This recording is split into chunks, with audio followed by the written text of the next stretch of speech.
Well, hello. Good morning. Good afternoon.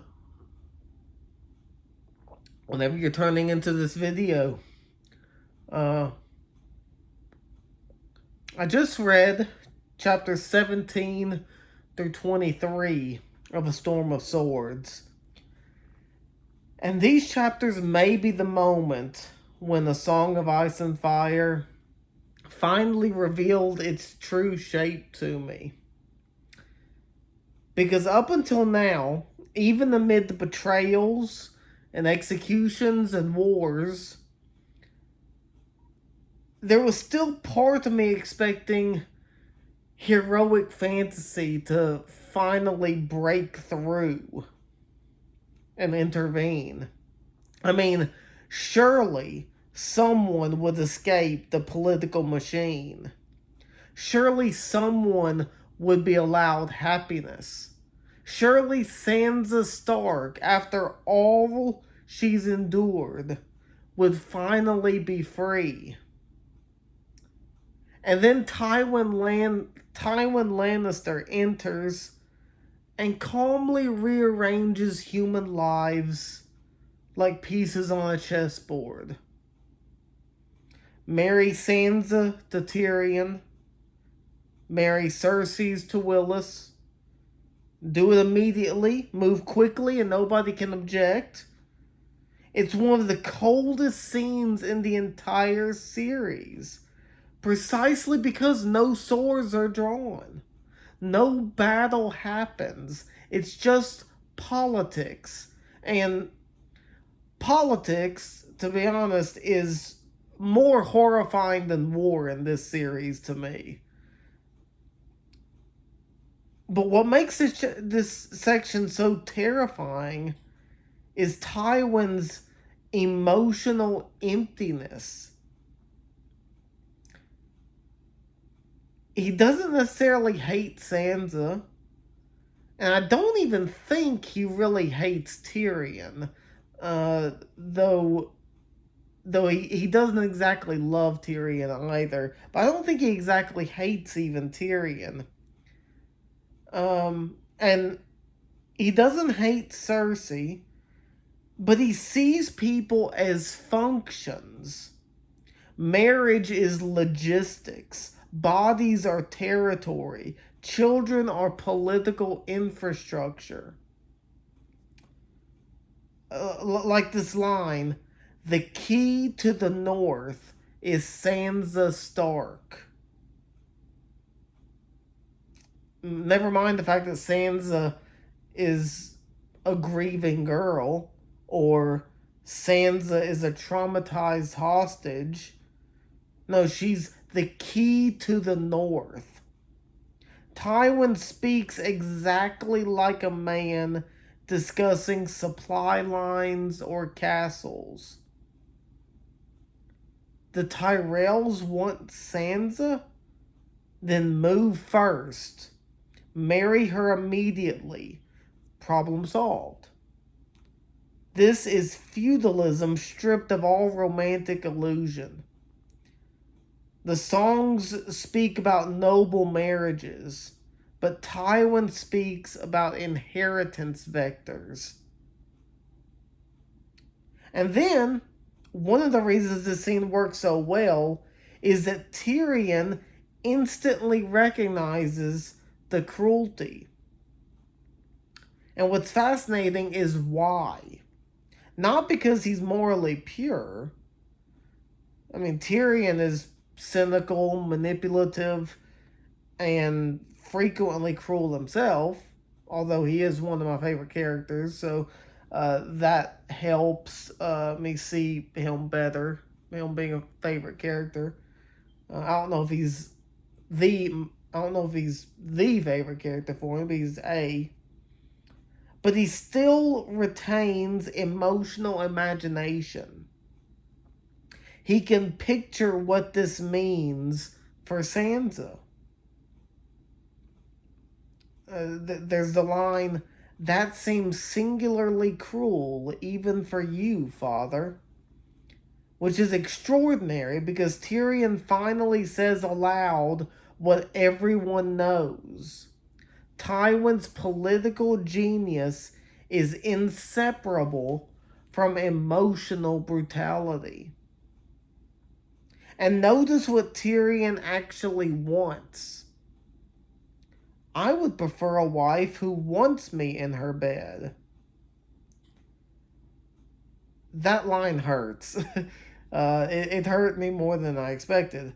Because beneath Tyrion's wit and lust and cynicism is a desperate hunger to be genuinely loved.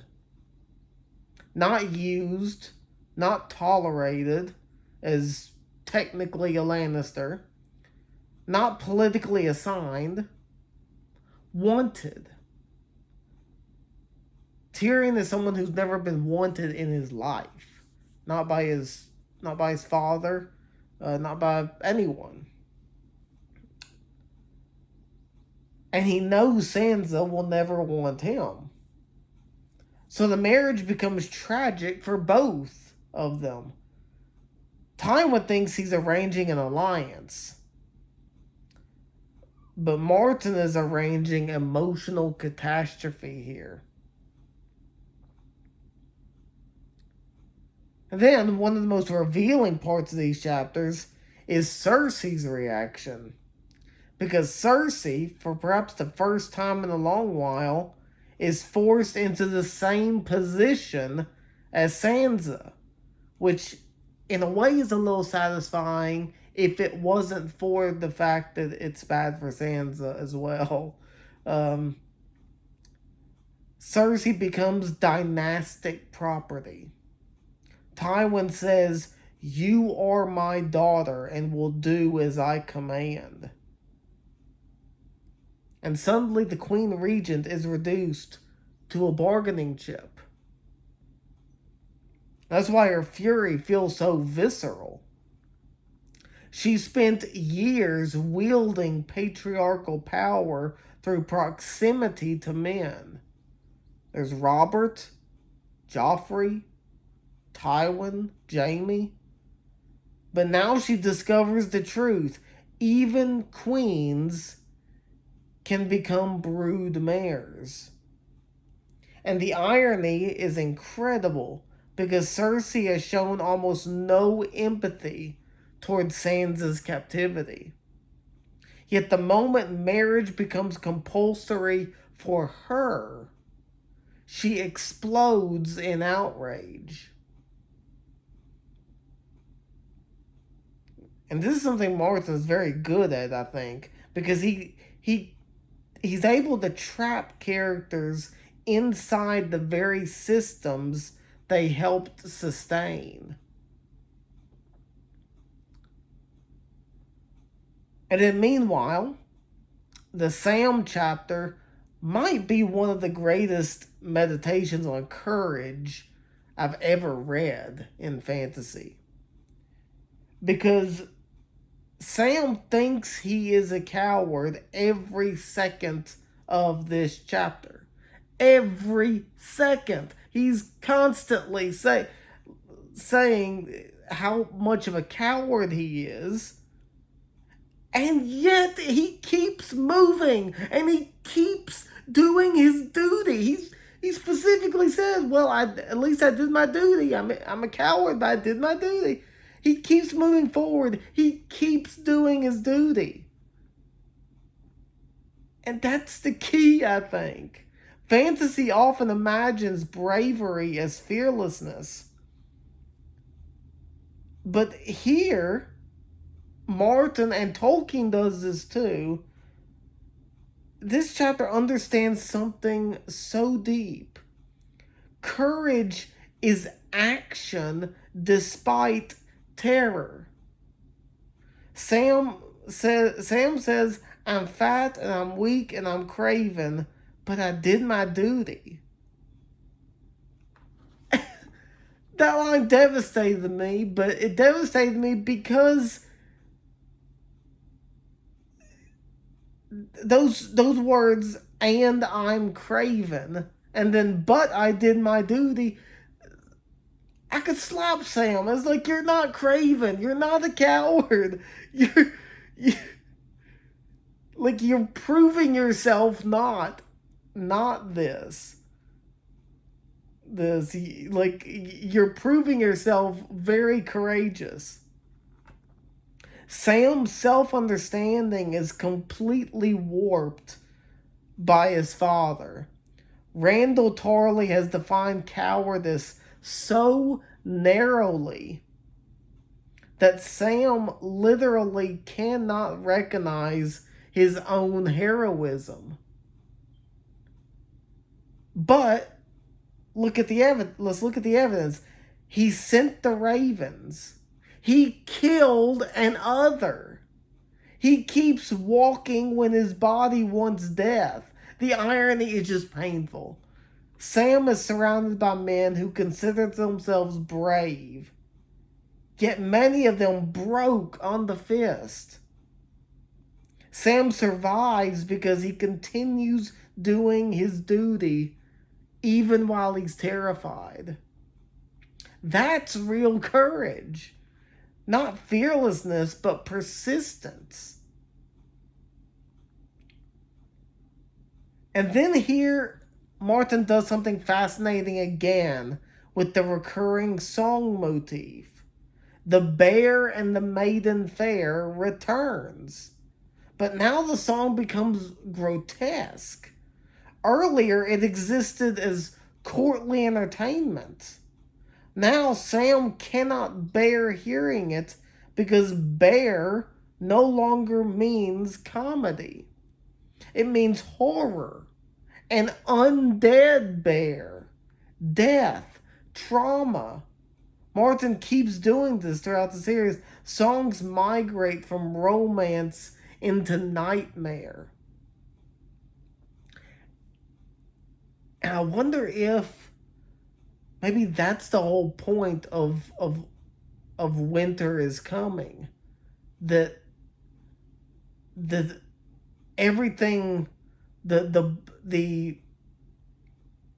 the rose-colored glasses past is falling away, and it's revealing the nightmare of how this world truly is. Um, but the same thing happened with Sansa. Songs once meant safety. Now they often conceal violence. And this is one of Martin's central obsessions, I think. Stories shape reality, but reality eventually corrupts stories. And then Arya's chapters continue to fascinate me because she keeps oscillating between identities: wolf, lady, murderer, child. And she no longer fully knows which one is real. Lady Smallwood tries to restore Arya temporarily to girlhood. The dress, the grooming, the gentleness. And Arya almost responds to it.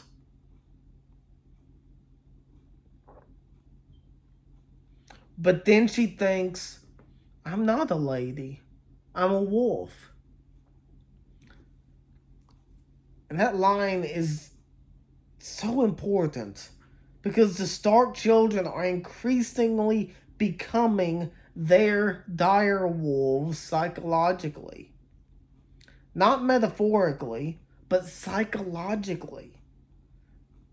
And I'm thinking of that in the very strict sense, psychologically, in the sense of suke, their very soul, the essence of who they are. That's what they're becoming. They're becoming their dire wolves in the essence of who they are, their soul. Arya survives by becoming wolf-like, hard, watchful, violent, free. Yet Martin keeps showing us flashes of the child that's still inside her. And that makes Arya heartbreaking. She's adapting successfully to horror. But successful adaptation to horror changes you. And then there's uh, the Astapor chapters, which are some of the darkest material in the series. Because Martin forces us to confront an impossible moral question. Can evil be used for good? The Unsullied are horrifying. Their training is industrialized dehumanization. They have no names, no identity, no desire, no selfhood. Even the detail about changing names daily is both brilliant and horrifying. Identity itself is erased, and yet Danny needs an army. And that's the trap, I think. Every available path toward power seems morally contaminated. And what's fascinating is that Danny alone, among the major rulers, actually feels the moral weight of this. She doesn't recoil because the Unsullied are weak. She recoils because they're broken, manufactured. The line, "they sell eunuchs, not men," is one of the most strongest moral statements that she's made. And yet she still can't walk away. Because Westeros requires force, and force requires compromise. This is where Dany becomes truly politically interesting. She wants justice while operating in systems built entirely on violence. And then comes perhaps the defining line of the section. Rhaegar fought valiantly. Rhaegar fought nobly. Rhaegar fought honorably. And Rhaegar died. That may be the thesis statement of this series. Honor is not protection. Virtue is not armor. The world does not reward goodness consistently. This is exactly what Ned Stark learned. It's what Robb Stark is learning. It's what Sansa learned. And it's what Jon is learning. And now Daenerys hears it too. Rhaegar becomes this haunting symbol of failed idealism. A noble prince, a tragic hero, dead. Because in this world, being morally admirable does not guarantee survival. Sometimes it guarantees vulnerability. Which leads perfectly into Robb. Robb's storyline is becoming heartbreaking because we're watching a good young man discover that kingship destroys moral clarity. His line, "I can't even tell one from the other," is the emotional center of his arc. Friend versus enemy, justice versus necessity, honor versus survival. Everything is blurring. And yet, he still executes Karstark. Why? Because if kings stop enforcing justice, legitimacy collapses. This is Ned Stark's shadow falling across Robb. The execution hurts him politically. He knows that. But he believes some lines must remain real. And I don't know if that's going to elevate him later or doom him. It could be either. um, and then one of the quietest but most beautiful passages is Catelyn speaking to Jaime Westerling. She says, "In the north, the winters will come," which feels larger than weather. Winter in these books means suffering, loss, and endurance. And Catelyn understands something Jaime does not yet. Love alone is not enough. Marriage is not a song. Winter comes afterward, which is a very poignant truth. So these chapters feel like a major turning point. The world is becoming colder, more political, more morally complicated, and less romantic. Tywin turns human beings into strategic assets.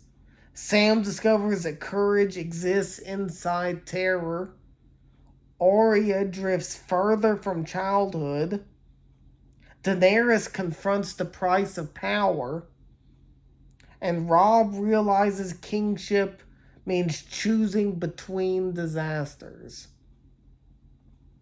But above all, these chapters ask one terrifying question: can you remain good while surviving in a broken world? Or does survival itself slowly deform everyone who attempts it? What do you think? Leave a comment. Can you remain good while surviving in a broken world? Or does survival itself slowly deform everyone who attempts it? So, anyway,